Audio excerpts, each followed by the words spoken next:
Deleting a Websites Plus marketing site in GoDaddy is permanent.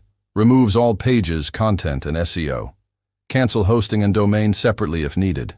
Requires account access. Backup first. Export pages via settings. Steps. Log in.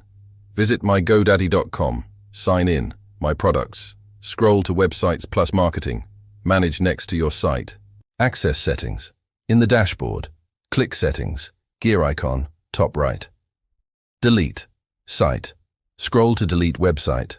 Bottom. Click Delete Website. Confirm domain and name. Check. I understand this is permanent. Delete website. Verify.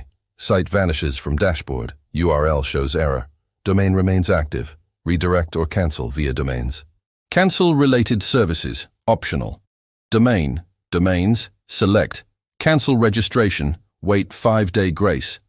Hosting and email. Products. Cancel next to plan.